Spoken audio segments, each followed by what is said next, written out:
Hello, good morning and welcome dear students. मैं हूं केवी sir और आज हम लोग स्टार्ट करेंगे वेक्टर का लेक्चर नंबर 3।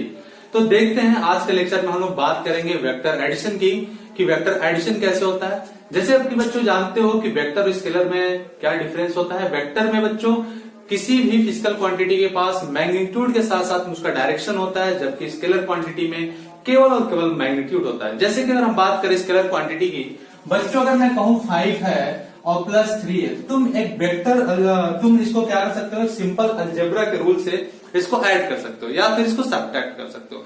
लेकिन जब हम लोग बात करेंगे वेक्टर के लिए, तो वेक्टर में बच्चों हम लोग वेक्टर रूल्स को फॉलो करना होगा, ना कि सिंपल अलजेब्रिक रूल को, है ना।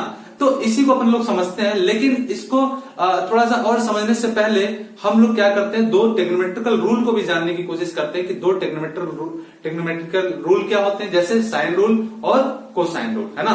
चलिए, तो हम लोग पहले इसी से स्टार्ट करते हैं, फिर हम लोग वेक्टर एडिशन पे आएंगे। चलिए बच्चों, हम लोग दो टेक्नोमेट्रिकल रूल है, जरा उनको समझते हैं। पहला हम लोग समझते हैं कि साइन रूल क्या होता है, साइन रूल क्या होता है, और फिर हम लोग समझेंगे कि कोसाइन रूल क्या होता है ना। जैसे मैं कहूं कि अगर कोई एक ट्रायंगल है ना, एक कोई ट्रायंगल है और मैं ये कहता हूं कि यहां पे ये एंगल ए है, ये बी है और ये सी है ना। ओके, ये एंगल को मैं बोलता हूं ए है, ये एंगल हमारा बी है, ये एंगल हमारा सी है। तो बी के सामने वाला साइड जो होगा वो स्मॉल बी, ए के सामने वाला जो साइड होगा वो स्मॉल ए, सी के सामने वाला जो साइड होगा वो स्मॉल सी। और according to the sine rule हम लोग क्या लिखते हैं, अगर मुझे साइन ए की वैल्यू निकालनी है तो हम लोग लिखेंगे sine A by side of A equal to sine B by sine B by side of B equal to sine C by side of C. और ये किसके इक्वल होता है, ये इक्वल होता है बच्चे कांस्टेंट टर्म के, है ना। तो अगर मुझे किसी भी ट्रायंगल में दिया हुआ हो, दो साइड्स दिया हुआ हो, एक एंगल दिया हो, तो तीसरे एंगल को हम लोग निकाल सकते हैं, तीसरे साइड को निकाल सकते हैं। जैसे अगर मैं ए और बी की बात करूं, कंपेयर करूं, तो देखो बच्चों क्या लिख सकता हूं मैं लिख सकता हूं sine A equal to A by B sine B. Okay, तो अगर कोई दो साइड दिया हो, है ना, और एक एंगल दिया हो, तो दूसरे एंगल की वैल्यू हम निकाल सकते हैं इससे, या फिर दो एंगल दिया हो, एक साइड दिया हो, तो दूसरे साइड की वैल्यू हम निकाल सकते हैं यहां से। इसको अपन लोग क्या बोलते हैं, इसको बोलते हैं हम लोग साइन रूल, है ना। चलिए, इसकी जरूरत हमें आगे पड़ेगी, ठीक है। दूसरा हम लोग देखते हैं, दूसरा देखते हैं कि कैसे हम लोग, और अगर हम लोग बात करें कोसाइन रूल की, तो जरा उसको भी समझते हैं, कोसाइन रूल को भी समझते हैं हम लोग, है ना। कोसाइन रूल को भी समझते हैं बच्चों। कोसाइन रूल क्या होता है, कोसाइन रूल क्या होता है, कोसाइन रूल क्या होता है, देखते हैं जरा। अगर कोई एक ट्रायंगल मैंने लिया, है ना, सेम ट्रायंगल मैंने ले लिया, इसमें क्या है कि अगर मुझे ए बी सी साइड दिया है और एंगल दिया है ए बी और सी, और मुझसे पूछा जा रहा है कि बताइए बच्चों कि ए की वैल्यू क्या होगी, किसी एक साइड की वैल्यू निकालना हो, या इस साइड की वैल्यू निकालना हो, या बी की निकालना हो, किसी एक साइड की वैल्यू निकालना हो, तो अपन लोग क्या लिखेंगे, जरा इसको अपन लोग समझने की कोशिश करते हैं कि आखिर इसको हम लोग क्या लिखेंगे। ठीक है बच्चों, चलो देखो बच्चों, अगर मुझे ए की वैल्यू निकालना है साइड ए की, तो हम लोग लिखेंगे A square equal to B square plus C square, और क्या लिखेंगे साथ में, और साथ में लिखेंगे बच्चों हम लोग क्या कि -2 BC, -2 BC, और कॉस एंगल कौन सा होगा, बी और सी। अगर मान लीजिए मैं बी और सी लेता हूं, तो इसके बीच का एंगल कितना है, ए है, तो मैं लिखूंगा कॉस ए, है ना। देखो फिर से समझो बच्चों, फिर से समझो। अगर मैं कहता हूं कोई एक ट्रायंगल है जिसमें अलग अलग एंगल्स दे रखे हैं, एंगल ए है, एंगल बी है, एंगल सी है, ए के सामने वाला साइड ए है, बी के सामने वाला साइड बी है, सी के सामने वाला साइड सी है। तो अगर मुझे ए की वैल्यू निकालना हो, इस साइड ए की वैल्यू निकालना हो, है ना, तो देखिए मैं कैसे निकालूंगा, बी का स्क्वायर प्लस सी का स्क्वायर -2 BC और एंगल बिटवीन टू साइड्स। ये एंगल कौन सा आ रहा है, ए वाला एंगल आ रहा है। तो क्या हो जाएगा बच्चों, A square plus B square plus C square minus 2 BC cos A, है ना। और उसी तरह से अगर मुझे बी की वैल्यू निकालना हो, बी स्क्वायर क्या लिखेंगे, बी स्क्वायर, और इसके बी स्क्वायर लिखा तो क्या लिखेंगे बच्चों, लिखेंगे A square plus C square -2 AC, और कॉस कितना, एंगल कितना आ रहा है इनके बीच में, बी, है ना। उसी तरह सी की वैल्यू निकालना हो तो सी स्क्वायर, तो हम क्या लिखेंगे, A square plus B square minus 2ab और कितना a और b के बीच में एंगल कौन सा है, c, यानी cos c, है ना। तो ये दो रूल आपको आना ही आना चाहिए अगर आप आगे वेक्टर एडिशन जानना चाहते हैं। ये दो रूल आपको आना ही आना चाहिए, है ना, साइन रूल और कोसाइन रूल। साइन में फिर से मैं एक बार जिक्र कर लेता हूं कि अगर मुझे इस साइड दिया हो तो हम लोग लिखते हैं, और इसके एंगल दिया हो तो साइन बी बाई साइड का B value equal to sine C by C equal to sine A by A equal to क्या, कांस्टेंट, है ना। अगर कोसाइन रूल लगाएंगे तो अगर मुझे ए साइड की वैल्यू निकालनी है तो हम लिखेंगे B square plus C square minus 2bc cos a, इनके बीच का एंगल। उसी तरह से बी स्क्वायर की वैल्यू निकाल सकते हैं, सी स्क्वायर की वैल्यू निकाल सकते हैं, ए स्क्वायर की वैल्यू निकाल सकते हैं। तो ये दो चीजें आपको जानना ही जानना चाहिए। अब आगे हम लोग बात करते हैं कि वेक्टर का एडिशन अपन लोग कैसे करते हैं और सबट्रैक्शन कैसे करते हैं। तो जरा देखते हैं बच्चों वेक्टर एडिशन को। वेक्टर एडिशन देखते हैं कि वेक्टर एडिशन क्या होता है। वेक्टर एडिशन क्या होता है ना। तो वेक्टर एडिशन में देखिए जरा, वेक्टर एडिशन में देखते हैं। वेक्टर एडिशन करने के लिए हम लोग दो मेथड से करते हैं। पहला तो पिक्चरली एडिशन होता है जो एक सिंपल जस्ट वे देता है कि कैसे दो वेक्टर को हम लोग ऐड करें, है ना।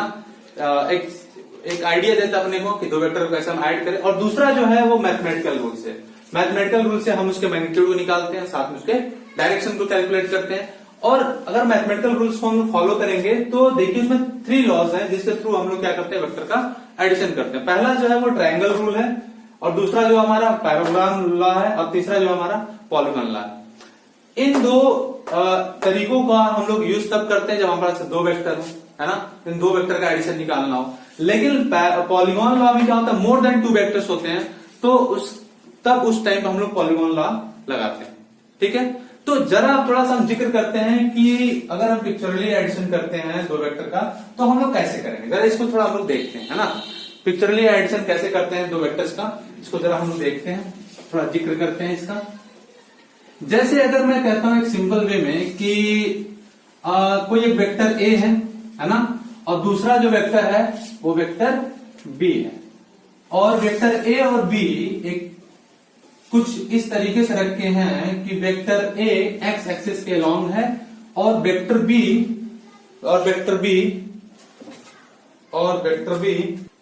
तो अगर मैं कहूं कि एक वेक्टर है, ये हमारा वेक्टर ए है ना, और दूसरा मैं कहता हूं कि ये हमारे पास वेक्टर बी है जो एक्स एक्सिस से थीटा एंगल पर रखा गया है, और इनका वेक्टर एडिशन करना हो तो हम लोग क्या करेंगे, एक सिंपल सा मेथड है कि हम लोग क्या करें, इसके हेड को इसके टेल पे रख दें, है ना।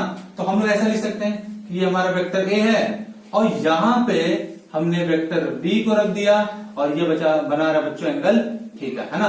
तो हम ऐसा बोल सकते हैं कि इन दोनों का जो रिजल्टेंट वैल्यू होगी वो ये होगी, इन दोनों का जो रिजल्टेंट वैल्यू होगा वो क्या होगा, ये इन दोनों का रिजल्टेंट वैल्यू होगा, ये वेक्टर आर, और वेक्टर आर की वैल्यू क्या होगी, सिंपल हम लिख सकते हैं vector A plus vector B, है ना।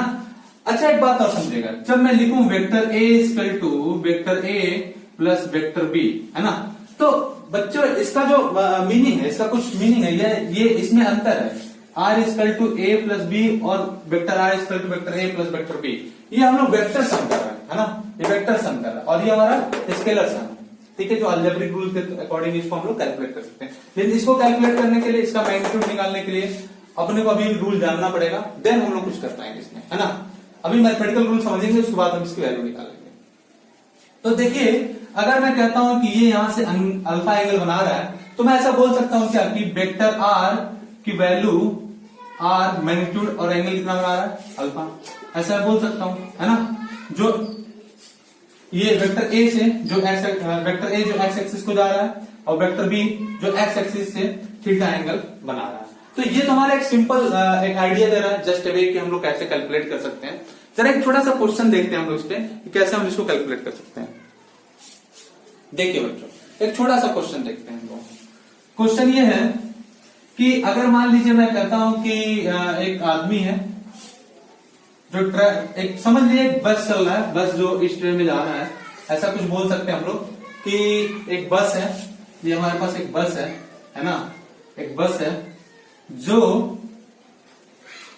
इधर की साइड में कितने से जा रहा है, मान के चलिए मैं मान लेता हूं कि ये जो बस का वेलोसिटी है, ये स्पीड है वो 3 मीटर पर सेकेंड है, और एक आदमी है जो इस बस की छत पे है ना, बस की छत में इधर की डायरेक्शन में 4 मीटर पर सेकेंड से मूव कर रहा है ना।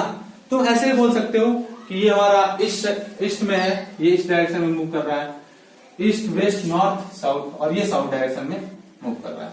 बस चल रहा है ऐसे, है ना, बस की जो स्पीड दी है वो ऐसे, और आदमी चल रहा है ऐसे, ठीक है। तो आपसे पूछा जाए कि बताइए कि इसका नेट वेलोसिटी किधर होगा, तो आप क्या करोगे, सिंपल एक पिक्चरली एडिशन से देखें हम लोग, एक सिंपल ग्राफिकल मेथड से देखें इसको, तो क्या हम लोग लिख सकते हैं, क्या बोल सकते हैं, देखिए जरा। मैं ऐसा बोल सकता हूं कि ये हमारा वेलोसिटी है किसका, बस का, ये हमारा बस का है वेलोसिटी ऑफ बस, है ना, 3 मीटर पर सेकेंड। और मैं क्या बोल सकता हूं, मैं बोल सकता हूं कि जो हमारा ये मैन है वो कितने चल रहा है, 4 मीटर पर सेकेंड है, तो ये वेलोसिटी ऑफ मैन है जितना दिया है 4 मीटर पर सेकेंड। ओके, अब इन दोनों का जो रिजल्टेंट वैल्यू होगा वो क्या होगा, इन दोनों का रिजल्टेंट होगा वो कुछ ऐसे होगा, है ना, कुछ ऐसे, ठीक है। अब अपने को ये जानना है कि इनके बीच का एंगल कितना होगा। अगर मुझे ये जानना हो कि इनके बीच का एंगल कितना होगा तो हम लोग क्या करेंगे, तो ऐसे रिप्रेजेंट कर सकते हैं, ऐसे रिप्रेजेंट कर सकते हैं, या फिर और कैसे हम देख सकते हैं बच्चों, इसको और भी कैसे रिप्रेजेंट कर सकते हैं, और भी रिप्रेजेंट करने का तरीका जरा देख लेते हैं, और कैसे हम इसको लिख सकते हैं। देखिए बच्चों, हम लोग ऐसे लिख सकते हैं कि जहां पे मैं बोल सकता हूं कि इस डायरेक्शन में बस कैसे ट्रेवल कर रहा था, बस ट्रेवल कर रहा था इस डायरेक्शन में कितने से, 3 मीटर, वेलोसिटी ऑफ बस इक्वल टू 3 मीटर पर सेकेंड था। ओके, और वेलोसिटी ऑफ मैन कितना था, वेलोसिटी ऑफ मैन कितना था, 4 मीटर पर सेकेंड, 4 मीटर पर सेकेंड। ओके, तो इन दोनों का जो रिजल्टेंट आएगा वो क्या आएगा, कुछ ऐसे ही आएगा, ये हमारा रिजल्टेंट होगा, या कह सकते हैं वी नेट होगा। अब वी नेट की वैल्यू जो हम देख लेते हैं, इसको एक्स एक्सिस मान बोल देते हैं, ये एक्स एक्सिस। देखो बच्चों, अगर ये किसी भी ट्रायंगल, इसको समझेगा, किसी भी ट्रायंगल में अगर ये रेशियो 3, 4 और 5 का होता है तो ये एंगल होता है 37 डिग्री, और ये होता है हमारा 53 डिग्री। तो ये कितना एंगल बना रहा है बच्चों, ये एंगल बना रहा है कितना बच्चों, 37 डिग्री। ओके, और वी नेट की वैल्यू कितनी आ जाएगी, 5 मीटर पर सेकेंड, है ना। तो आप इसको क्या लिख सकते हो, इसको कैसे रिप्रेजेंट कर सकते हो, या तो आप इसके टर्म में लिखो कि वी नेट की वैल्यू कितनी है, वी नेट की वैल्यू कितनी है, 5 मीटर पर सेकेंड, या फिर यहां से आप एंगल ऐसे भी निकाल सकते थे, कैसे निकाल सकते थे बच्चों, tan थीटा इसका टू कितना था, 3/4 आता, तो थीटा की वैल्यू कितनी हो गई, थीटा की वैल्यू होगी 37 डिग्री। ओके, चलो, तो वी नेट की वैल्यू कितना है, 5 मीटर पर सेकेंड, किधर की डायरेक्शन में, बोलो बच्चों, किधर की डायरेक्शन में है 5 मीटर पर सेकेंड, ये 5 मीटर पर सेकेंड, ये 5 मीटर पर सेकेंड बच्चों किधर, 5 मीटर पर सेकेंड किधर है बच्चों, ये है ईस्ट डायरेक्शन में, ऑफ किससे, साउथ। जो ऑफ होता है ना, ऑफ के बाद जहां से वो एंगल बना रहा है उसको लिखते हैं ईस्ट ऑफ साउथ, है ना। और अगर मान लो मुझे यहां से लिखना हो एक्स से, ठीक है, तो ये कितना डिग्री हो जाएगा, 53 डिग्री। अब क्या लिखोगे, अगर इसको मुझे रिप्रेजेंट करना तो क्या लिखोगे, वी नेट की वैल्यू, तो वी नेट की वैल्यू लिखेंगे हम लोग 5 मीटर पर सेकेंड, कितना, 5 मीटर पर सेकेंड, किधर की डायरेक्शन में जा रहा है, यहां से देखो ईस्ट में जा रहा था, तो हम लोग लिखते हैं ईस्ट ऑफ साउथ से, भाई ये ईस्ट है और ये हमारा साउथ है, तो हम लोग क्या बोलते थे, east of south, east of के बाद क्या आता था, साउथ आता। अब मैं कहता हूं कि 53 डिग्री से लिखना अपने को, तो मैं क्या बोलूंगा, यहां पे तो 37 डिग्री पे था, यहां पे लिख लो एंगल कितना बना रहा था, 37 डिग्री। अब यहां पे 53 डिग्री बना रहा है, तो मुझे कैसे लिखना पड़ेगा, 53 डिग्री किधर के साइड डायरेक्शन में, किधर की डायरेक्शन में बच्चों, साउथ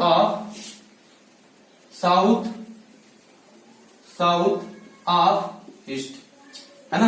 अब देखो मैं ईस्ट से ले रहा हूं ना ये डायरेक्शन, ये एंगल, तो मैं इसको कैसे रिप्रेजेंट करूंगा, 53 डिग्री, एंगल कितना बना रहा है, 53 degree south of east. Of के बाद हम वो वैल्यू लिखते हैं जहां से एंगल बना रहा होता है, ठीक है, बात समझ में आया। चलिए नोट कर लीजिए, आगे बढ़ते हैं बच्चों।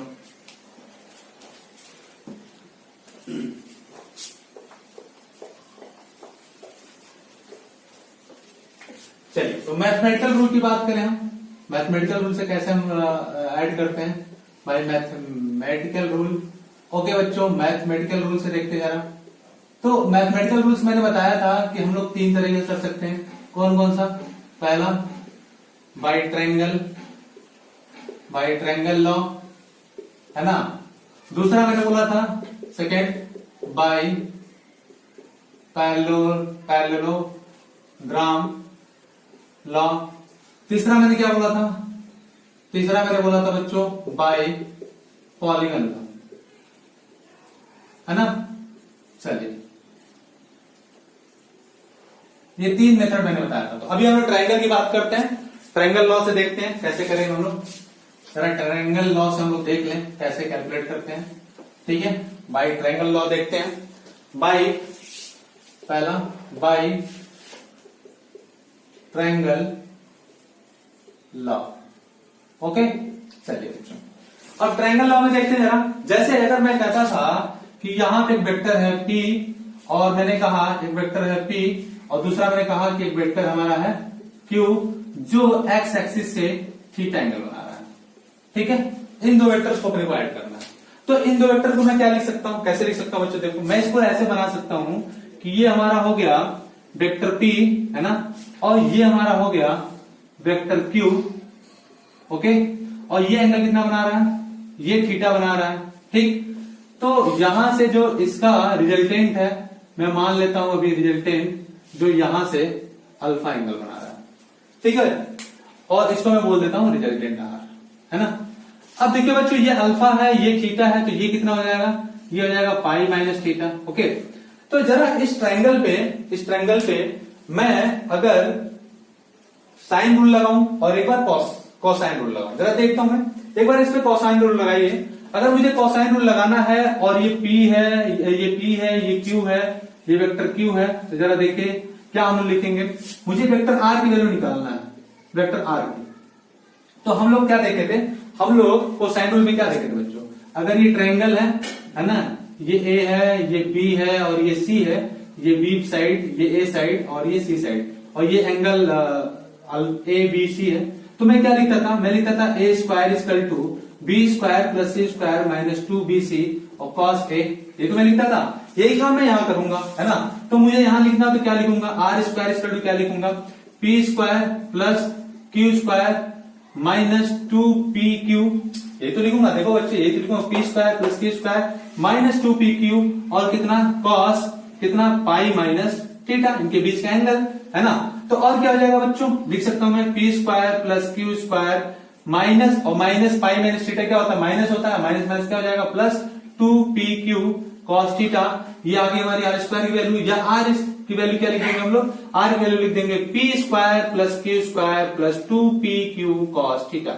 ओके बच्चों, तो ये अपना आ गया रिजल्टेंट की वैल्यू, है ना। ये रिजल्टेंट का मैग्नीट्यूड आ गया, उसकी मैग्नीट्यूड निकालना होगा, तो P square plus Q square plus 2PQ cos theta लिखेंगे। ये आया कहां से? ये आया हमारा कोसाइन रूल से, बाय द ट्रायंगल लॉ में, है ना। अगर मुझे इसका डायरेक्शन निकालना हो, अल्फा की वैल्यू निकालना हो, तो देखिए हम लोग क्या करेंगे? साइन रूल लगा सकते हैं यहाँ पे। और साइन रूल क्या करता है बच्चों? According to the sine rule क्या करता है?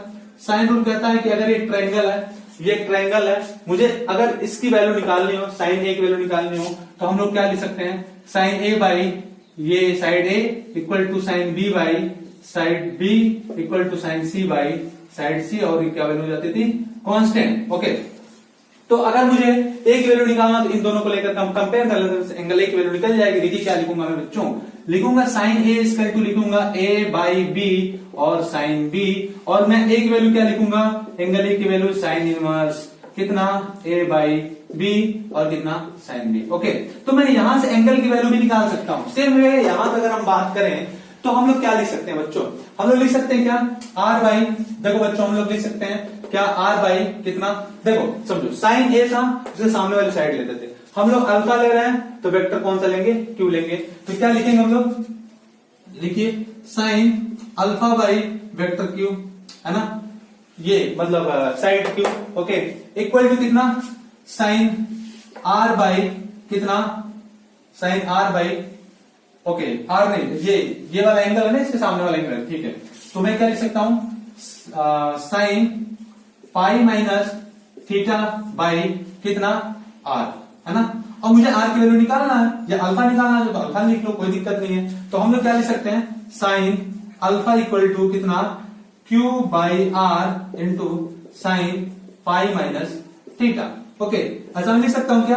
अच्छा, एक चीज और देखिए बच्चों, एक चीज और देखिए, आप क्या लिख सकते हो? अगर आप साइन अल्फा की बात करो, साइन पाई माइनस थीटा की बात करो, sorry sine pi minus theta की बात करो, तो उसको आप क्या लिख सकते हो? उसको लिख सकते हो साइन थीटा, है ना? उसको क्या लिख सकते हो आप? साइन थीटा लिख सकते हो क्या? इसको मैं साइन थीटा लिख सकता हूं। ओके, और कॉस पाई माइनस थीटा क्या होता है? माइनस कॉस थीटा होता है, और साइन पाई माइनस थीटा क्या होता है? साइन थीटा होता है, प्लस में होता है। तो मैं लिख सकता हूं साइन अल्फा इक्वल टू क्या? क्यू बाई आर, और कितना? Sine theta. और यहां से अगर मुझे अल्फा की वैल्यू निकालना हो तो मैं क्या लिखूंगा? Sine inverse Q by R, और कितना? Sine theta. ओके, तो इस तरह से हम लोग एंगल की वैल्यू भी कैलकुलेट कर सकते हैं। ठीक बात? चलो बच्चों नोट कर लो, फिर आगे बढ़ते हैं, इसके आगे बढ़ते हैं। समझ में आ रहा होगा मेरे ख्याल से। ओके, जिसको भी नहीं समझ में आए तो अपना कमेंट में लिख दो, ताकि मुझे ये बात समझ में आए कि ये जो भी चीजें मैं डिलीवर कर रहा हूं वो आप तक पहुंच रहा है कि नहीं पहुंच रहा है ना? और बच्चे लाइक करते रहो, शेयर करते रहो, सब्सक्राइब करते रहो, है ना? आगे और भी बढ़ते हैं हम लोग। नोट कर लीजिए। ओके बच्चों, नोट कर लो। हाँ, तो इसको क्या बोल रहे थे बच्चे? ठीक है, तो इसको आप ऐसे लिख सकते हो ना, vector R equal to magnitude R, और कितना एंगल बना रहा है? अल्फा एंगल बना रहा है। ये बात तो लिख सकते हैं। ओके, चलो नोट कर लो, नोट कर लो बच्चे। चलो, अब दूसरा क्या रूल था बच्चों? दूसरा रूल था पैरेललोग्राम रूल से हम लोग करते थे, पैरेललोग्राम लॉ से हम लोग वैल्यू को कैलकुलेट करते थे। जरा उसको भी देखते हैं। लॉ पैरेललोग्राम पढ़े ही होंगे आप लोग, है ना? चलो जरा दूसरा डिस्कशन हम लोग कर लेते हैं, और फिर क्वेश्चन कर लेंगे हम लोग, है ना? चलो बच्चों, ओके।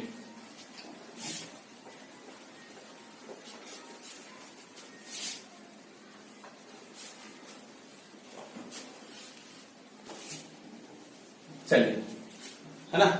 ओके, तो पैरेललोग्राम लॉ में देखें क्या लिखते हैं हम लोग। अगर जैसे एक बात करें बच्चों कि ये वेक्टर हमारा ए है, दूसरा जो है वो वेक्टर बी है, या पी मान लो, क्यू मान लो, कुछ ही मान लो, और यहां से ये थीटा एंगल बना रहा है ना? ये बातें समझ में आ रहा होगा कि एक वेक्टर ए है, एक वेक्टर बी है। अगर ये थीटा एंगल बना रहा है तो इनको अगर हम ऐसे रख दें, इसके हेड पे इसका टेल रख दें, है ना? ये वेक्टर ए, ये वेक्टर बी, ओके, और ये एंगल बना रहा है थीटा। ठीक बात? चलिए, तो हम लोग क्या लिख सकते हैं बच्चों? हम लोग इसका रिजल्टेंट लिख सकते हैं कि इसका रिजल्टेंट है, हम लोग ऐसे लिखते थे, है ना? हम लोग ऐसे लिखते थे ट्रायंगल रूल में। ठीक है, ओके। और अगर मान लीजिए हम तेल और तेल पे रख दे, तब क्या होगा? ये वेक्टर ए है ना? ये वेक्टर ए है, और यहां पे हमने रख दिया वेक्टर बी।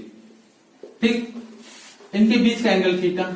तो बच्चों ये जो देगा, ये इनका रिजल्टेंट देगा, और ये रिजल्टेंट क्या देगा बच्चों? Vector A plus vector B, इनका एडिशन, है ना?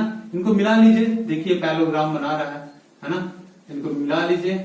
और बच्चों अगर मैं क्या करूं कि इस डायगोनल को मिलाऊं, इस डायगोनल को, तो ये क्या देता है बच्चों? अगर ये एडिशन देता है तो ये क्या देता है? उन दोनों का डिफरेंस देता है, सब्ट्रैक्शन देता है।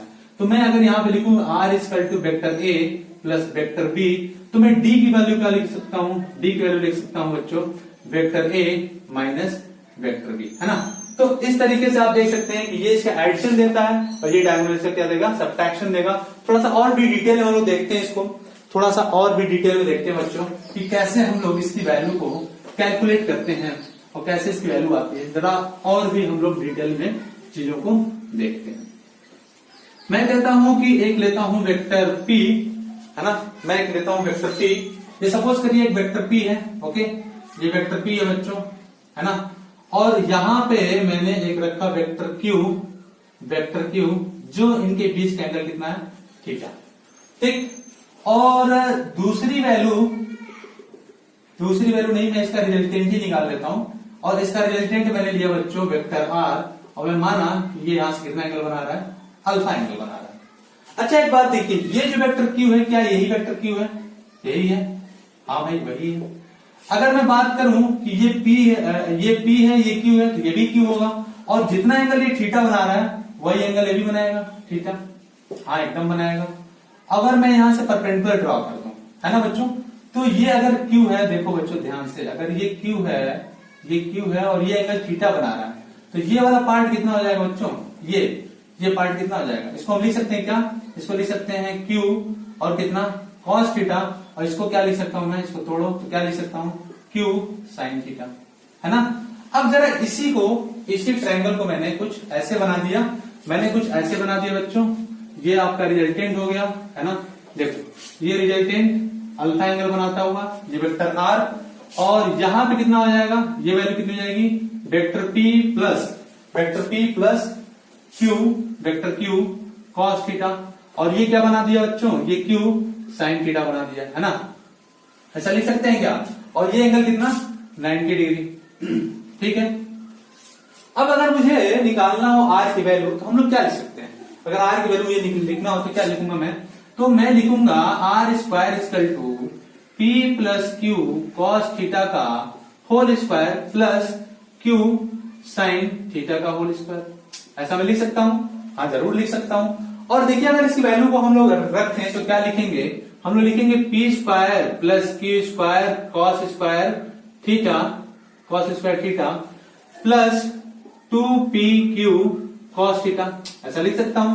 और यहां पे क्या लिख सकता हूं, plus Q square sine square theta.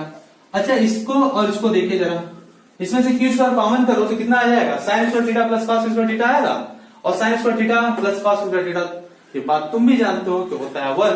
बच्चों अगर यहां से चलो कॉमन कर लेता हूं, एक लाइन और बढ़ा लेते हैं हम लोग, यहां से क्यू स्क्वायर कॉमन कर लो तो क्या मिलेगा, sign square theta plus cos square theta, है ना, और प्लस 2pq cos थीटा। और ये बात तुम जानते ही हो, ये बात दुनिया जानती है कि sine square theta cos square theta equal to 1 होता है। तो अगर यहाँ पे वैल्यू में 1 रख दूं तो कितना आ जाएगा बच्चों, p square plus Q square plus 2pq cos theta, ऐसा आएगा क्या, ऐसा आ जाएगा बच्चों, हाँ एकदम आएगा। और ये आ गया तुम्हारा आर स्क्वायर की वैल्यू, और आर की वैल्यू अगर मुझे लिखना हो तो मैं क्या लिखूंगा, P square plus Q square plus 2pq cos theta, है ना बच्चों। देखो क्या वही आया क्या, ठीक है, देख लो बच्चों क्या वही आया।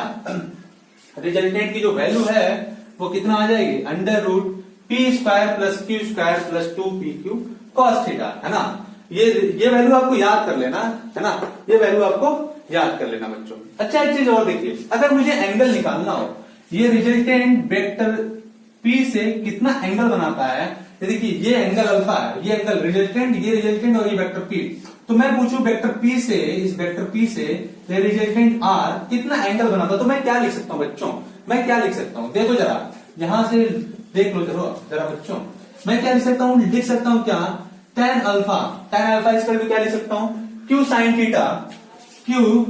साइन थीटा बाई क्या बच्चों, vector P plus Q cos theta, ऐसा मैं लिख सकता हूं क्या। ये तो आ गया कि वेक्टर पी से रिजल्टेंट कितना एंगल बनाता है। अल्फा की वैल्यू लिख सकते हो आप, alpha equal to tan inverse क्या बच्चों लिखोगे, Q sine theta by P vector P plus vector Q cos theta, ऐसा लिख सकते हैं। ये देखो एंगल की वैल्यू निकल गई बच्चों, है ना। तो इस तरीके से हम लोग रिजल्टेंट निकाल लिए, और इस तरह से हम लोगों ने इसका रिजल्टेंट की वैल्यू निकाल लिया, वेक्टर पी से रिजल्टेंट की वैल्यू क्या होगी ये हम लोगों ने कैलकुलेट कर लिया। अच्छा कई बार ऐसा होता है बच्चों कि कोई जरूरी नहीं कि वेक्टर पी से ही पूछे, वेक्टर क्यू से भी पूछ सकता है कि वेक्टर क्यू से कितना एंगल बनाता है रिजल्टेंट। तो बच्चों देखो अगर ये अल्फा तो इसको मैं अल्फा मान लूंगा क्या, इसको अल्फा मान लूंगा, ऐसा तुम ऐसे भी कर सकते हो, कोई दिक्कत नहीं है। यहाँ पे इसको तुम ऐसे भी कर सकते हो बच्चों, ये हमारा वेक्टर पी था और ये हमारा वेक्टर क्यू है ना। तो और हम लोग क्या कर रहे थे, ये वेक्टर क्यू को यहां पे ड्रॉ करते थे और इसको पैराग्राम बनाते थे, यहां से परपेंडिकुलर ड्रॉ करें, ये हमारा अगर थीटा है तो ये हमारा थीटा, और इस रिजल्टेंट की वैल्यू यहां से एंगल अल्फा बना रही थी, ये रिजल्टेंट की वैल्यू एंगल अल्फा बना रही थी, है ना। तो कोई जरूरी नहीं कि हम लोग हमेशा पी से ही दें, हो सकता है कि अगली बार आपको क्यू से दे दें, क्यू से एंगल बना रहा है वो बीटा, तब आप क्या करोगे, वही सेम चीज करना बच्चों, बस पी की जगह पे क्यू हो जाएगा, है ना, वही सेम चीज करना है, बस पी की जगह पे क्यू हो जाएगा। अब क्या करोगे इस टाइम पे क्या करोगे बच्चों, इसको तुम आगे बढ़ा सकते हो, तुम इसको आगे बढ़ाओ और यहां से तुम रिजल्टेंट ड्रॉ कर देना, है ना। तो देखो क्या होगा, ये P है तो ये भी P होगा, ये भी P होगा। अगर ये थीटा एंगल है तो ये भी एंगल कितना बनाएगा, थीटा ही तो बनाएगा, है ना, ये थीटा एंगल बनाएगा। तो अब क्या लिखोगे, अब Q प्लस ये Q हो गया बच्चों, ये R था तो ये Q, और ये P है तो ये क्या हो जाएगा, P cos थीटा। तो मतलब अब कितना हो जाएगा, अगर मैं वेक्टर Q से अल्फा एंगल या बीटा एंगल में मान लेता हूं कि बीटा एंगल बना रहा है, तो आप tan बीटा की वैल्यू क्या लिखोगे, बताओ बच्चों, tan बीटा की वैल्यू क्या लिखोगे? अब लिखोगे Q, देखो क्या है यहाँ पे P sin थीटा है कि नहीं? ये कितना हो जाएगा बच्चों, अगर ये परपेंडिकुलर ड्रॉ करोगे तो ये कितना हो जाएगा? P sin थीटा है ना, हो जाएगा P sin थीटा बाई कितना हो जाएगा?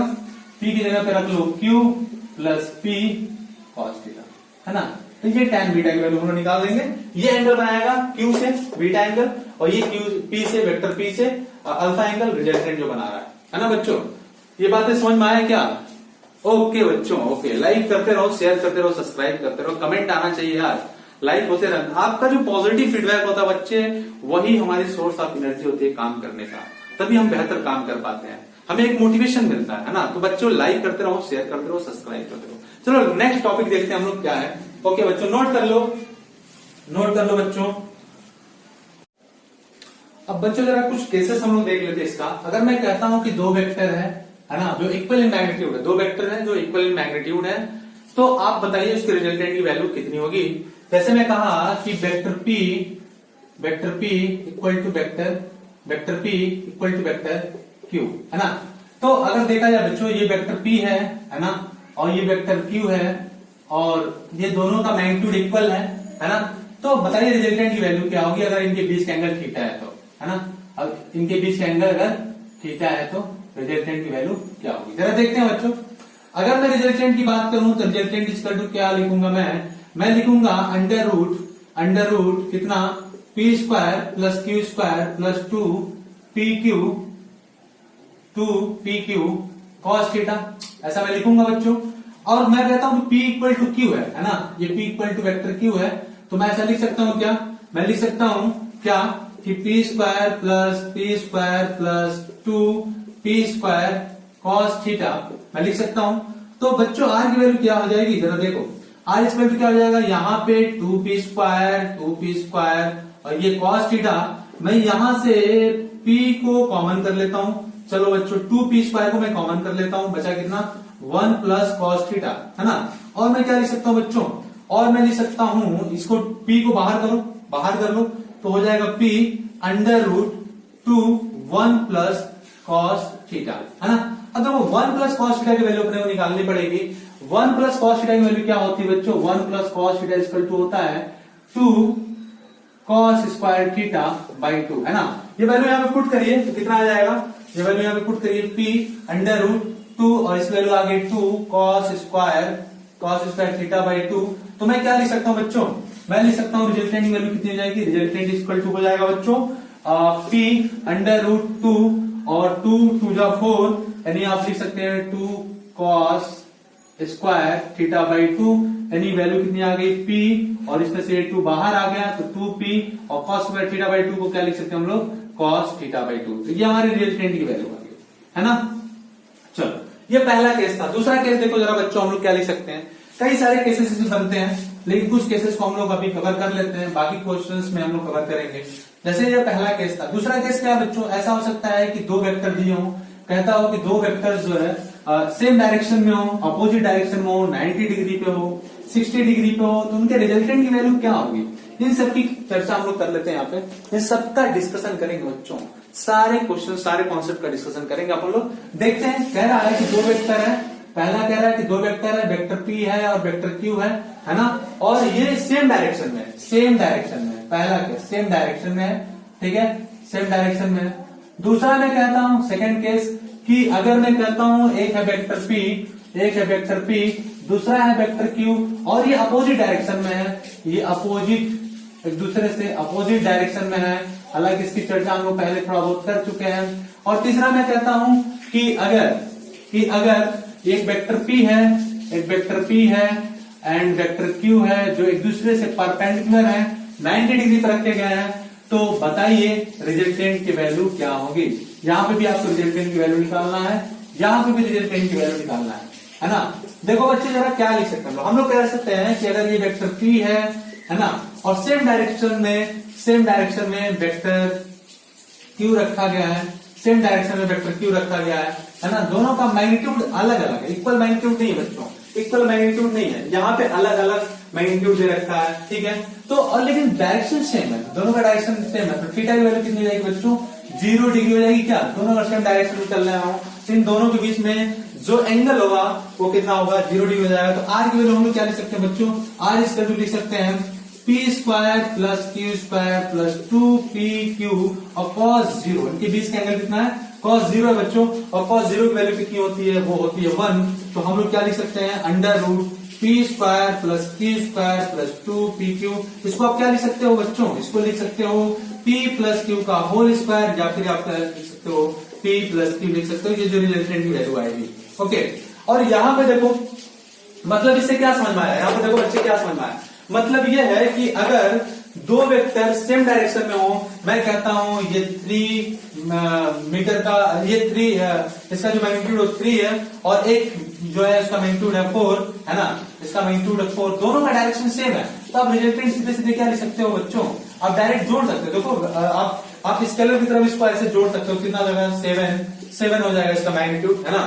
तो बच्चों अगर सेम डायरेक्शन में है तो थीटा की वैल्यू 0 होगी और थीटा की वैल्यू 0 होगी, तो रिजल्टेंट की वैल्यू क्या आ जाएगी, P square plus Q square plus 2pq, और ब्रैकेट में क्या बच्चों, ब्रैकेट और क्या लिख सकते हैं, p प्लस क्यू का होल स्क्वायर, ये रूट हट गया तो वैल्यू आ गई r equal to p plus Q.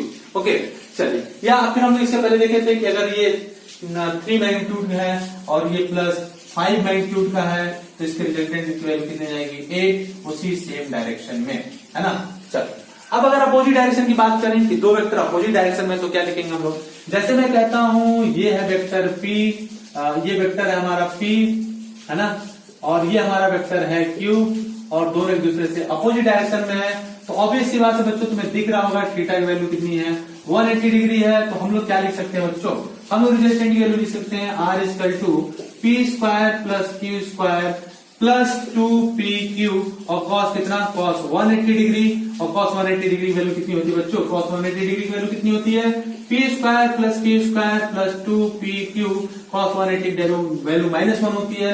या फिर अपन लोग क्या लिख सकते हैं, p square plus Q square minus 2pq लिख सकते हैं, और इस तरह से हम इसकी वैल्यू क्या लिख सकते हैं बच्चों, p माइनस क्यू का होल स्क्वायर, क्या वैल्यू आ जाएगी कितना, p माइनस क्यू। तो यहाँ पे रिजल्टेंट की जो वैल्यू आई वो कितना आई बच्चों, p माइनस क्यू आ गई, और इस तरीके से हम लोग इसको लिख, ओके नोट हो गया बच्चों। अब देखो इसको क्या लिख सकते हो, इसको क्या लिख सकते हो, इसको कैसे समझते हैं हम लोग, जैसे अगर मैं कहता हूं कि इधर ये 10 मैग्नीट्यूड का एक वेक्टर है ना, और एक वेक्टर है जो 5 मैग्नीट्यूड का है ना, तो अगर इसकी बात मैं करूं तो मैं क्या लिखूंगा बच्चों, दोनों दूसरे से कितने पे है, 180 डिग्री पे है क्या, तो मैं r की वैल्यू क्या लिख सकता हूं, मैं रिजल्टेंट की वैल्यू लिख सकता हूं कितना, कि ये 5 मैग्नीट्यूड 10 डायरेक्शन की तरफ होगा, 10 डायरेक्शन की तरफ होगा। ओके चलो बच्चों, अब मैं कहता हूं कि दो वेक्टर हैं, एक है वेक्टर P है ना, और दूसरा वेक्टर है Q है ना, जो एक दूसरे से कितना डिग्री बना रहे हैं, एक दूसरे से बना रहे हैं बच्चों 90 डिग्री है ना, एक दूसरे को परपेंडिकुलर है, तो क्या हो जाएगा बच्चों, इनके बीच का एंगल कितना हो जाएगा, इनके बीच का एंगल हो गया 90 डिग्री। या फिर अपन लोग क्या लिख सकते हैं, r इक्वल टू लिख सकते हैं क्या बच्चों, वेक्टर P और वेक्टर Q दूसरे 90 डिग्री में, तो क्या लिख सकते हैं हम लोग, लिख सकते हैं p square plus Q square plus 2pq, और कितना, cos 90 डिग्री। अच्छा एक बात आप जानते हो कि cos 90 डिग्री की वैल्यू कितनी होती है बच्चों, 0 होती है। तो 0 एक ऐसा हीरो है जिससे मल्टीप्लाई होता है, सबको क्या कर देता है, 0 कर देता है बच्चों है ना। तो क्या आ जाएगा बच्चों, ये आ जाएगा देखो p square plus Q square, ये रिजल्टेंट की वैल्यू आ गई है ना। ओके चलो, तो थोड़ी सी बातें और आगे करते हैं, थोड़ा सा क्वेश्चन सॉल्व कर लेते हैं। जैसे अभी तक तो मैंने ये देखा कि दो वेक्टर थे, एक दूसरे से जो एंगल बना रहे थे है ना, कि ये थीटा एंगल बना रहा है, 180 डिग्री बना रहा है, 90 डिग्री बना रहा है, 60 डिग्री का भी केस देख लेते हैं बच्चों। मैं कहता हूं एक और केस में ले लेता हूं बच्चों, मैं कहता हूं एक वेक्टर P है ना, और दूसरा है वेक्टर Q, और ये एक दूसरे से 60 डिग्री पे रखे गए हैं, इनके बीच का जो एंगल वो 60 डिग्री है, तो रिजल्टेंट की वैल्यू कितनी हो जाएगी, तो r इक्वल टू कितना हो जाएगा बच्चों, p square plus Q square plus 2pq, और cos 60 की वैल्यू कितनी होती है, 1/2 होती है, 1/2 होती है, कट कर दो वैल्यू कितनी आ जाएगी बच्चों, आ जाएगी वैल्यू कितनी, p square plus Q square plus 2pq, sorry 2 से 2 कैंसिल हो गया तो बचा कितना, pq। तो ये रिजल्टेंट की वैल्यू आ गई p square plus Q square plus pq। अगर मैं कहता हूं कि ये 60 डिग्री पर न रख के 120 डिग्री पर रखते हैं तब क्या होगा, 120 डिग्री पर रखते हैं तब क्या होगा बच्चों, जरा मैं इसको हटा देता हूं। अगर मैं कहता हूं 120 डिग्री पे रखे हूं तो क्या होगा, चलिए 120 डिग्री पे रखे गए हैं तो क्या होगा बच्चों, cos की वैल्यू 120 की वैल्यू कितनी होती है, -1/2 होती है, ये बात तुम जानते ही होगे, है ना।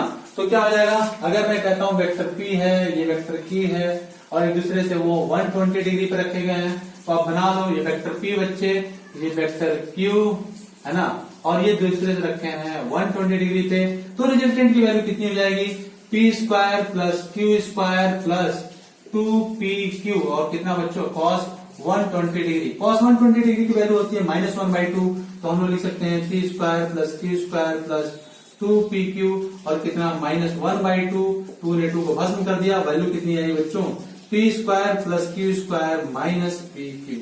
ओके, तो ये रिजल्टेंट की वैल्यू आ गई जब ये एक दूसरे से 120 डिग्री पे रखे थे और जब एक दूसरे से 60 डिग्री पे रखे थे। ये सारे केसेस हम लोगों ने देख लिया। ओके, चलिए कुछ केसेस और देखते हैं, कुछ केसेस और देखते हैं बच्चों। ओके, हटा देता हूं इसको मैं, है ना, नोट कर लो। ओके बच्चों, चलो जैसे कई सारे केसेस बनते हैं इसमें, है ना। तो अगर मैं कहता हूं कि जैसे दो वेक्टर्स हैं जो इक्वल मैग्नीट्यूड के हैं, है ना, इक्वल मैग्नीट्यूड के हैं और उनके बीच का एंगल अलग अलग दिया हुआ है, तो क्या वैल्यू आएगी। जरा इन्हीं सारी चीजों की चर्चा हम लोग करेंगे, है ना, इन्हीं सारी चीजों की चर्चा हम लोग करेंगे कि अगर दो वेक्टर एक दूसरे से 60 डिग्री पर रखे हों लेकिन इक्वल इन मैग्नीट्यूड हो तो क्या हो जाएगा वैल्यू, है ना। चलिए इन्हीं सारी चीजों की चर्चा हम लोग करेंगे बच्चों यहाँ पे, ठीक है। चलिए नोट हो गया। ओके बच्चों, तो स्टार्ट करते हैं। चलो बच्चों एक क्वेश्चन और देखते हैं कि मैं कहता हूं कि वेक्टर P इक्वल टू है वेक्टर Q, है ना, और इनके बीच का जो एंगल है वो है 60 डिग्री, ठीक। तो आप बताओ रिजल्टेंट कितना होगा, आप रिजल्टेंट बताओ कितना। दूसरा क्वेश्चन मैं देखता हूं, क्वेश्चन नंबर 2, कि अगर vector P equal to vector Q है ना, और इनके बीच का जो एंगल है वो है 120 डिग्री, एक दूसरे से 120 डिग्री में रखे गए हैं, तो बताइए कि रिजल्टेंट की वैल्यू क्या होगी। जरा देखते हैं बच्चों, मैंने कहा कि दो वेक्टर हैं और इक्वल इन मैग्नीट्यूड हैं, ये वेक्टर P है ना और ये वेक्टर Q, ये दोनों इक्वल इन मैग्नीट्यूड हैं, एक दूसरे से 60 डिग्री पर रखे गए हैं। तो जरा देखते हैं कि रिजल्टेंट की वैल्यू कितनी होगी बच्चों, है ना। जरा हम लोग देखते हैं कि रिजल्टेंट की वैल्यू कितनी होगी। ओके, तो रिजल्टेंट इक्वल टू क्या लिखेंगे हम लोग, अंडर रूट क्या होता है बच्चों, p² plus q² plus 2pq cos theta. और मैं कहता हूं वेक्टर P का जो मैग्नीट्यूड है वेक्टर Q की मैग्नीट्यूड इक्वल है, तो मैं क्या लिख सकता हूं, मैं लिख सकता हूं p इक्वल टू q, तो वैल्यू कितनी आएगी बच्चों, p² plus p² plus 2p dot p और cos थीटा की वैल्यू कितनी, 60 डिग्री। cos 60 डिग्री की वैल्यू कितनी होती है बच्चों, cos 60 डिग्री की वैल्यू 1/2 और 2 कैंसिल आउट हो गए, तो बचा कितना बच्चों, ये p² ये p² और यहाँ पे भी p² और 3p क्या आ जाएगा बच्चों, अंडर रूट 3p², p को बाहर कर लो, p अंडर रूट 3, ये आ गया अपनी रिजल्टेंट की वैल्यू, ठीक है। जरा देखते हैं कि जब 120 डिग्री पे था तो वैल्यू कितनी आती है। तो रिजल्टेंट की वैल्यू क्या लिख सकते हैं, हम लोग लिख सकते हैं p² plus q² plus 2pq cos theta. और देखिए cos थीटा की वैल्यू दिया है 120 डिग्री और कह रहा है जो मैग्नीट्यूड है वेक्टर P का वो इक्वल है मैग्नीट्यूड Q के वेक्टर के। तो हम लोग क्या लिख सकते हैं, हम लोग लिख सकते हैं बच्चों क्या कि p² प्लस Q की जगह पे P हम रख सकते हैं 2p² और cos 120 की वैल्यू -1/2, ये क्या हो जाएगा बच्चों, ये -p देख लो, आगे देख लेते हैं, p² plus p² minus p², ये दोनों एक दूसरे को भस्म कर देंगे, बचा कितना, अंडर रूट t²। तो रिजल्टेंट की वैल्यू कितनी आ गई बच्चों, रिजल्टेंट की वैल्यू आ गई p। तो जरा हम लोग देखते हैं इन दोनों से क्या अपने को सीखने को मिला कि अगर दो वेक्टर एक दूसरे से 60 डिग्री पर रखे गए और इक्वल इन मैग्नीट्यूड हो तो उस रिजल्टेंट की जो वैल्यू आती है वो p अंडर रूट 3 आती है, जबकि अगर दो वेक्टर इक्वल इन मैग्नीट्यूड हो और एक दूसरे से 120 डिग्री पर रखे गए हों तो जो रिजल्टेंट वेक्टर होता है वो क्या होता है, वो p के इक्वल होता है, या कह सकते हो q के इक्वल होगा, है ना, या कह सकते हो q के इक्वल होगा, ठीक है। बात समझ में आया। तो ये तीनों क्या होंगे, इक्वल होंगे, है ना, अगर 120 डिग्री पर रखा जाए और इक्वल इन मैग्नीट्यूड हो जाए। इसका हम लोग ऐसे ड्रॉ कर ले, देखते हैं कैसे ड्रॉ करते हैं बच्चों। ये p हो गया और ये हमारा Q हो गया, है ना। तो बच्चों एक चीज अपने को समझ में आया कि ये 60 डिग्री और ये 60 डिग्री, है ना।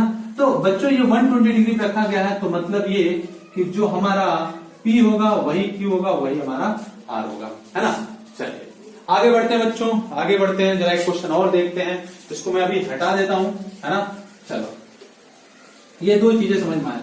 अच्छा कई बार क्या होता है बच्चों कि रिजल्टेंट की वैल्यू भी दिया जाता है कि P Q R तीनों वैल्यू जो है सेम है, तो उनके बीच का एंगल बताओ कितना होगा, दो वेक्टर के बीच का एंगल बताइए क्या होगा। इसको भी देख ही लेते हैं, इसकी भी चर्चा कर ही लेते हैं अपन लोग, है ना, कि कैसे इसको सॉल्व करेंगे, इसकी भी चर्चा कर ही लेते हैं। ओके देखो बच्चों, कहता है कि एक वेक्टर P है, उसका मैग्नीट्यूड वेक्टर R के मैग्नीट्यूड के रिजल्टेंट के मैग्नीट्यूड इक्वल है, या कह सकते हो वेक्टर Q इक्वल है वेक्टर P के, और वेक्टर P इक्वल है रिजल्टेंट के, मतलब वेक्टर Q दो वेक्टर का इक्वल मैग्नीट्यूड है ना, और वो इक्वल है किसके, रिजल्टेंट के। तो बताइए कि दो वेक्टर के बीच का एंगल कितना है, जरा देखते हैं इस क्वेश्चन को कैसे करना अपने को, है ना। और हम लोग रिजल्टेंट की वैल्यू क्या लिखते हैं बच्चों, लिखते हैं P square plus Q square plus 2PQ और कितना cos थीटा। अपने को cos थीटा की वैल्यू निकालनी है ना। तो मैं सबकी जगह पे R की जगह पे भी P लिख दूं, है ना। तो ये P स्क्वायर कितना हो जाएगा बच्चों, ये P square plus 2P square और कितना cos थीटा। ये स्क्वायर हटा दूं तो क्या लिख सकता हूं मैं, P square equal to P square 2P square लिख लूं क्या, 2P square plus 2P square और यहाँ पे बच्चों कितना आ गया cos थीटा। यहाँ पे 2P स्क्वायर कॉमन कर लूं तो 1 प्लस cos थीटा बचा, और यहाँ पे है P स्क्वायर में P स्क्वायर को भाग में कर दिया, वैल्यू कितना बचा 1/2 equal to 1 plus cos theta. ऐसा बचा क्या बच्चों। तो अगर मैं यहाँ पे देखो बच्चों, मैं लिख सकता हूँ कि 1/2 माइनस 1 इक्वल टू कितना cos थीटा, या फिर आप लिख सकते हो cos थीटा इक्वल टू कितना बच्चों, कितना हो जाएगा माइनस 1/2, और थीटा की वैल्यू माइनस 1/2 किस पे आती थी, अभी हम लोगों ने देखा था, वो आती थी 120 डिग्री पे, है ना। तो थीटा की वैल्यू कितनी आ गई यहाँ पे 120 डिग्री, है ना। चलो बच्चों नोट कर लो, आगे बढ़ते हैं और भी क्वेश्चन करते हैं, ढेर सारे क्वेश्चन करने अपने को, है ना। चलो बच्चों एक क्वेश्चन देखो जरा करो बच्चों। एक क्वेश्चन कह रहा है, ओके क्वेश्चन निकाल लीजिए, ठीक है। क्वेश्चन क्या कह रहा है कि अगर, क्वेश्चन देखिए बच्चों, क्वेश्चन कह रहा है कि resultant of P and Q is perpendicular to P, then what is the angle between P and Q, है ना। ठीक है बच्चों, ये देख लो, क्वेश्चन है, क्वेश्चन नंबर 1 है वेक्टर का, ठीक है। ठीक है, तो देखो बच्चों क्या है, कह रहा है कि resultant of P and Q is perpendicular to P, है ना। मैं कहता हूं कि एक वेक्टर है P, ओके, और दूसरा कहता हूं कि एक वेक्टर है हमारा Q, ओके, और कह रहा है जो रिजल्टेंट है वो परपेंडिकुलर है वेक्टर P से, तो मैं परपेंडिकुलर बना दिया ऐसे, ये रिजल्टेंट हमारा वेक्टर P से क्या है परपेंडिकुलर है 90 डिग्री, ओके। मतलब आप बोल सकते हो कि ये अल्फा की वैल्यू है, या अल्फा की वैल्यू कितनी है 90 डिग्री, ओके, ठीक बात। चलिए, और कह रहा है कि P और Q के बीच का एंगल बताइए, then find out the angle between the two vectors P and Q, okay.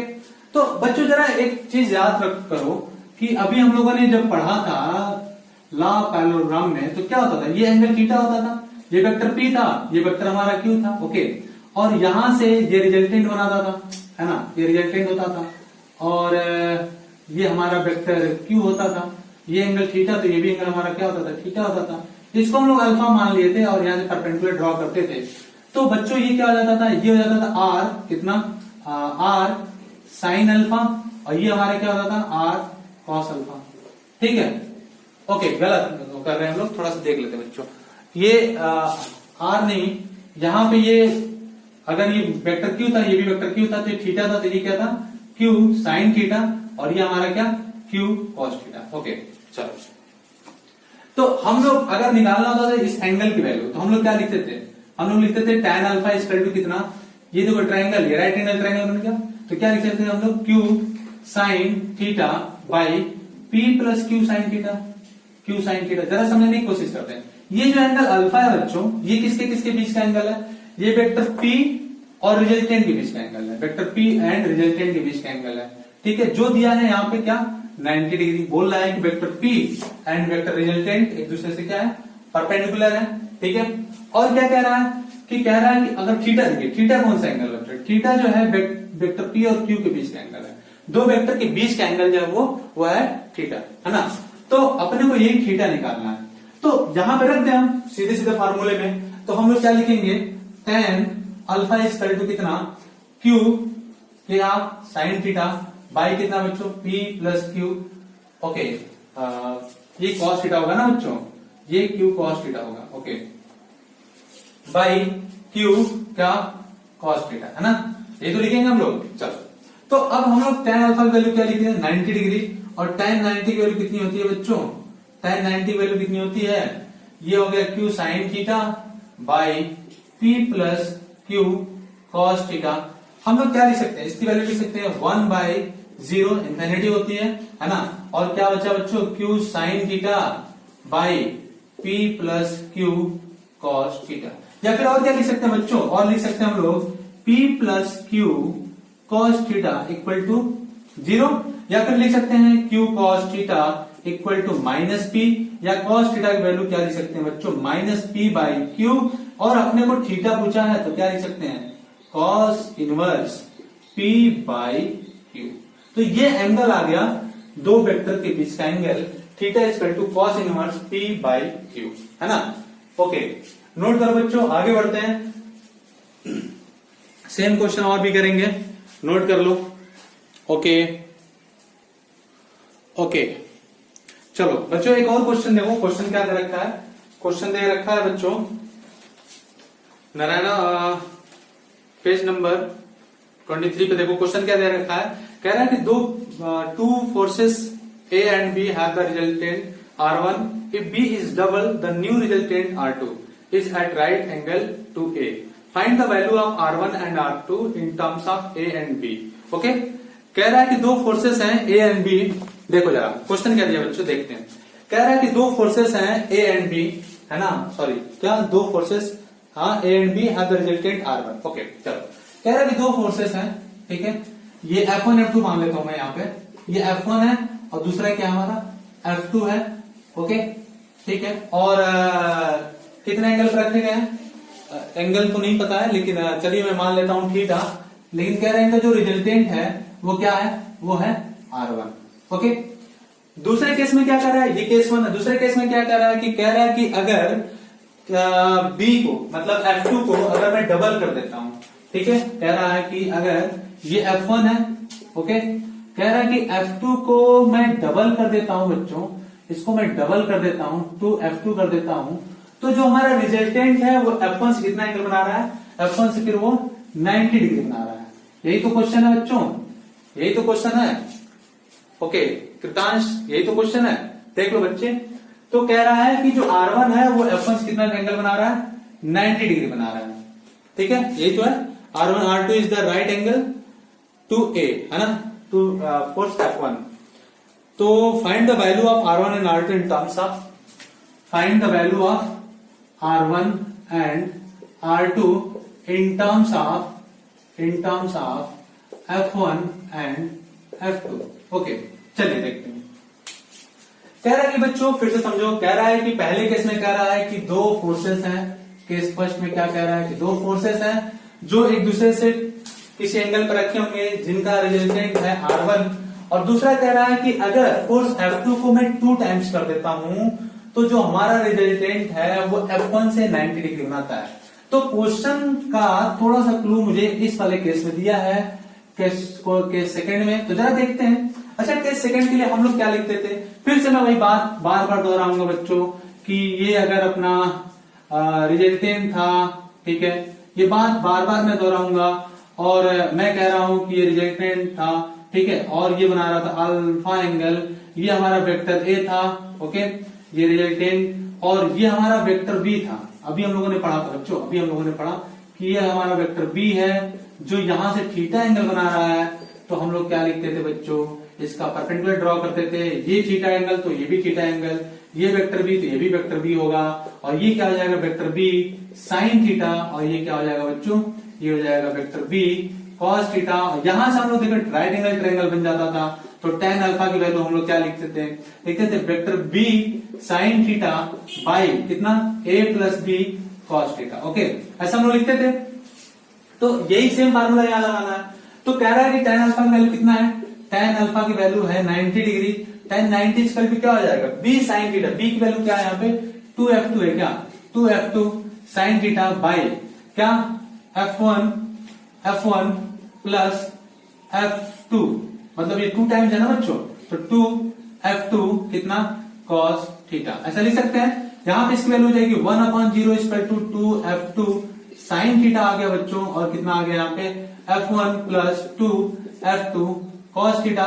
यहां से वैल्यू क्या लिख सकते हैं हम लोग लिख सकते हैं f1 plus 2f2 cos theta equal to कितना 0, और cos थीटा की वैल्यू क्या लिख सकते हैं बच्चों, या f1 की वैल्यू क्या लिख सकते हैं, cos थीटा की वैल्यू लिख लिया जाए, है ना। तो cos थीटा की वैल्यू कितनी हो जाएगी बच्चों, cos थीटा की वैल्यू हो जाएगी minus f1 by 2f2। Okay, चलिए अभी तक थीटा की वैल्यू हम लोग निकाल लिया। अब यहां से देखते जरा यहाँ क्या लिखेंगे हम लोग, यहाँ रिजल्टेंट की वैल्यू क्या लिखोगे आप लिखोगे रिजल्टेंट की वैल्यू क्या f1 square plus f2 square plus 2f1 f2 cos theta, और cos थीटा की वैल्यू कितना है बच्चों माइनस f1 बाई 2f2 रख दिया जाए यहाँ पे, तो क्या मिलेगा अपने को, ये f1 का स्क्वायर, ये f2 का square plus 2 f1 f2, okay f1 f2, और cos थीटा की जगह पे क्या लिखेंगे हम लोग minus f1 by 2f2। Okay, तो f2 ने f2 को कैंसिल कर दिया, ये 2 से 2 कैंसिल, ये माइनस माइनस है ना बच्चों, तो क्या हो जाएगा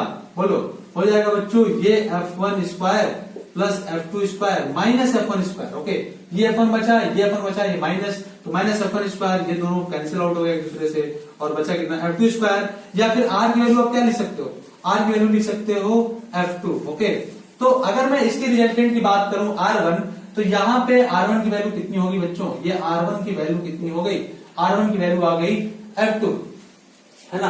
r1 की वैल्यू कितनी आ गई बच्चों, f2 आ गई। और अगर मैं अब r2 निकालना चाहूँ, यहाँ पे जो वैल्यू था वो क्या था, ये हमारा r2 था, है ना।